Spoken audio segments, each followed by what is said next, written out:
2024 का चुनाव है। 5 राज्यों में बीजेपी अगर हारती है कुछ राज्य, तो क्या 2024 के चुनाव पर इसका असर देखने को देखिए, मिलेगा? अगर तगर मगर हम विश्वास नहीं रखते। हमको पता है कि भारतीय जनता पार्टी जीत रही है। फिर भी अगर हम आपकी बात को बड़ा करें तो प्रदेशों के चुनाव क्षेत्रीय समस्याओं के आधार पर होते, कहीं 19-20 हो सकता, परंतु केंद्र का जो चुनाव है, आने वाले 25-50 साल तक मोदी का विकल्प तो किसी के पास है नहीं। और जितने भी विपक्षी महागठबंधन के लोग हैं उनके पास केवल एक ही एजेंडा है, मोदी हटाओ। ये नहीं कह रहे किसको लाओ, जरा उसका नाम तो बताओ, किसको लाना चाहते हो। मोदी को हटाओ तो क्यों हटाओ?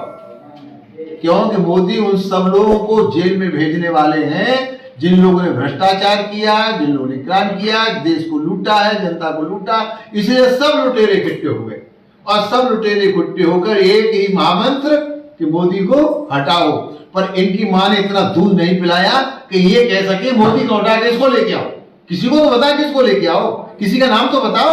लेकिन किसी का नाम बताने के लिए तैयार नहीं है, केवल मोदी को हटाओ। तो जनता बहुत समझदार है, आने वाले चुनाव में सूझबूझ से काम लेगी और मोदी जी को भारी बहुमत से सरकार बनाने के लिए केंद्र में भेजेगी। जब आदमी राजनीति में होता है तो कुछ तो बोलता ही है। किसान बिल्ली खम्मा नोचती है।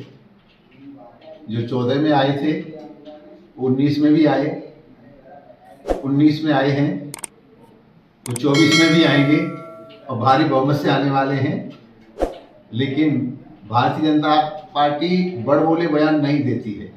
भारतीय जनता पार्टी सबका साथ, सबका विकास, सबका विश्वास, सबका प्रयास, सबके साथ में विश्वास करती है। अभी आप थोड़ी देर पहले यहाँ देख रहे थे कि जनता दर्शन में समस्याओं को लेकर के जितने हिंदू आ रहे थे तो मुसलमान भी आ रहे थे। तो भारतीय जनता पार्टी कोई भेदभाव नहीं करती है, न हिंदू का, न मुसलमान का, न छोटे का, न बड़े का, न गड़े का, न पिछड़े का। जो आता है उसको काम दिया जाता है। और माननीय मोदी योगी जी की जितनी भी योजनाएं हैं वो सबके लिए है, किसी जात विशेष के लिए नहीं है। इसलिए चाहे अखिलेश हो, चाहे समूचा विपक्ष हो, 24 में कहीं टिकने वाला नहीं है। 350 लोकसभा की सीटें लेके मोदी जी केंद्र में सरकार बना। अभी हाल ही में इंडिया गठबंधन बना था जिसमें समाजवादी पार्टी, कांग्रेस पार्टी सभी थे, मगर अब जो तस्वीरें सामने आ रही हैं कहीं ना कहीं इसमें जो है दरार पड़ती नजर आ रही है सपा और कांग्रेस में। मैं ये कई बार कहता रहा हूँ, कहाँ विश्व के नेता आदरणीय मोदी जी और कहाँ राजनीति जो पप्पू बन के रह गया है वो राहुल गांधी। इस तुलनाओं को जब मैं देखता हूं तो मैं अपने उत्तर प्रदेश के पूर्व मुख्यमंत्री अखिलेश यादव को बहुत आगे देखता हूं राहुल गांधी से। मैं तो समझ ही नहीं पा रहा था अखिलेश यादव इस महागठबंधन में क्यों फंस गए, क्योंकि उत्तर प्रदेश में कांग्रेस का कुछ भी नहीं है। बीजेपी का है, रहा बचा अखिलेश का है, बड़ा मायावती का है। लेकिन मुझे पूरा विश्वास था कि आते आते ये गठबंधन तार तार हो जाएगा, पर शुरुआत कांग्रेस ने कर दी, कमलनाथ ने कर दी।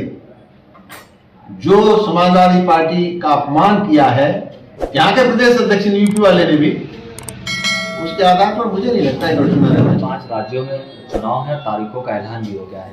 भारतीय जनता पार्टी प्रचार प्रसार में भी जुटी है और बड़े बड़े नेता भी मैदान में उतर गए हैं। 5 राज्यों में चुनाव है, आप किस तरह से देखते हैं इसको?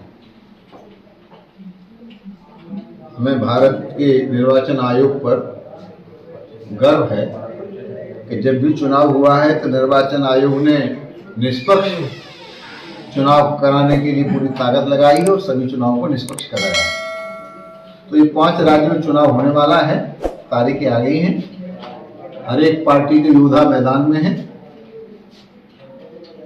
चुनाव का परिणाम गर्भ में है, लेकिन मेरा मानना है कि अधिकांश प्रदेशों में भारतीय जनता पार्टी भारी बहुमत से जीत